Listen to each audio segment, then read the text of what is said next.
Good morning, children. Welcome again in biology class. We'll continue chapter 5 kingdom classification today, and according to the recent scheme of classification, they are divided into Monera, Protista, Fungi, Plantae, and Animalia. So let's find out the characteristics of Monera, which includes unicellular and prokaryotics. Now they includes bacteria, blue-green algae, and some unicellular algae. These are all single cell organisms and they do not have organized nucleus, and the nuclear material it is distributed in the cell without any nuclear membrane. This condition of the cell is called prokaryotic. They also don't have any mitochondria and chloroplast. Next is kingdom Protista. So here are bacteria, children. Kingdom Protista. They are unicellular and eukaryotic in nature. They are all single cell organisms which have well defined nucleus with a nuclear membrane. That is why they come under eukaryotes. They include both the unicellular green autotrophic organisms, that means they can produce their own food, and they also include unicellular non-green heterotrophic organisms like Euglena, amoeba, paramecium. And they have some multicellular photosynthetic descendants like Planidorina. Next is fungi. Now fungi includes, they are the multicellular, eukaryotic and saprophytic in nature, and usually they are made up of thread-like hyphae rather than cells, and there are many nuclei distributed in the cytoplasm. For example, bread mold, toadstool, yeast, penicillium.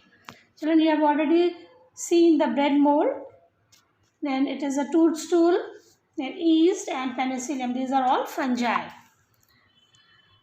Next is the kingdom Plantae, which includes multicellular, eukaryotic and autotrophic plants.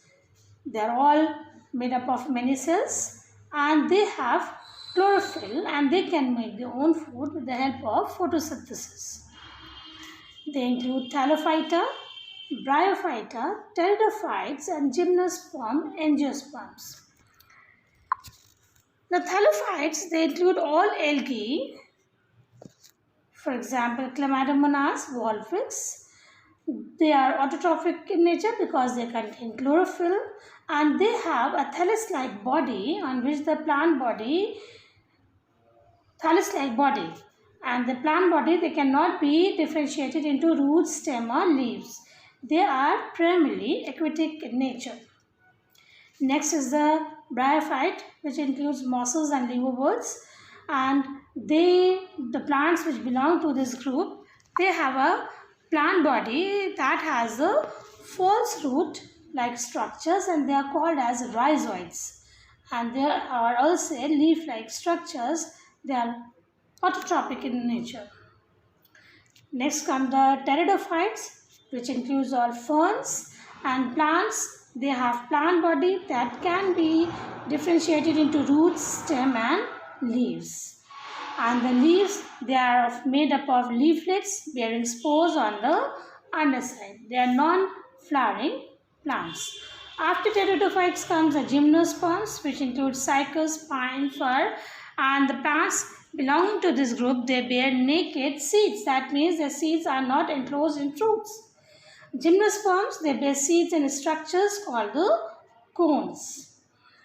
They bear both male and female cones containing pollen and ovules, and they may be either trees or shrubs. They are of two different types, cycads and conifers. So here, children, see, these are the thallophytes, then bryophytes, gymnosperms, then pteridophytes and angiosperms. Now come to angiosperms, which include all flowering plants. And the plants, they have highly developed plant body which can be easily differentiated into roots, stem and leaves, flowers and fruits. And the seeds, they are enclosed in a fruit. They may be monocot and dicots. So plants which belong to monocots, they bear seeds only having one cotyledon, and the leaves, they show parallel venation, and the root system is fibrous in nature. For example, maize, rice, grass. Dicots plant, They bear seeds with two cotyledons, and the leaves they have reticulate venation and a taproot system like pea, potato, apple, sunflower. So here is a general flowchart of 5 kingdom classification. You can learn all this. Again, it includes into prokaryotes and eukaryotes. Then again kingdom Monera and unicellular and multicellular. Then Protista, kingdom Protista without cell wall, with cell wall. Then fungi, plantae and animalia. Now come to naming an organism. How to name the organism, because you know common names, they are variable and they are sometimes confusing. So to avoid this, people from different countries with different languages, they have to read about each other's research work. So it was found necessary to eliminate any possible confusion in using local names by substituting them with names specially given in scientific language.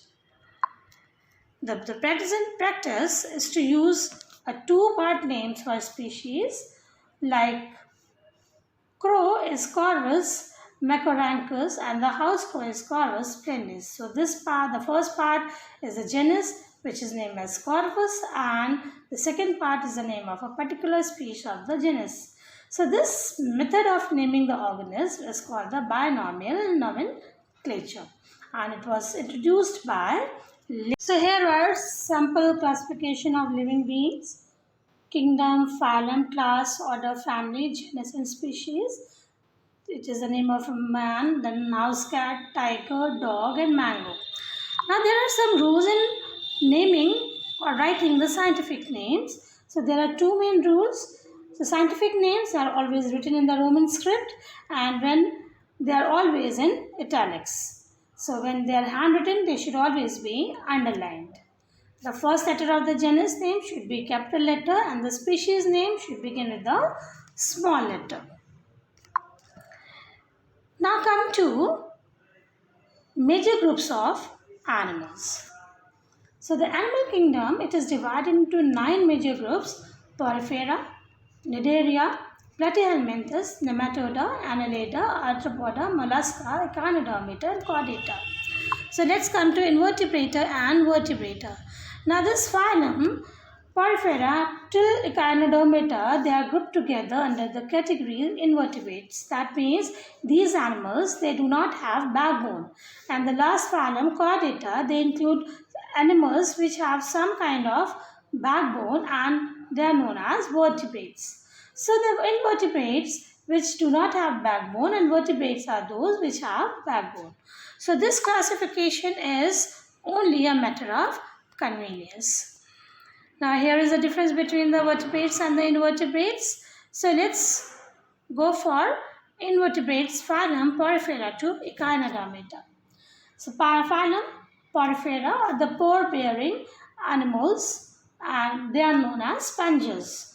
So they are the simplest multicellular animals. They have hollow tube and no single mouth, but many pores or canals are present in the body wall.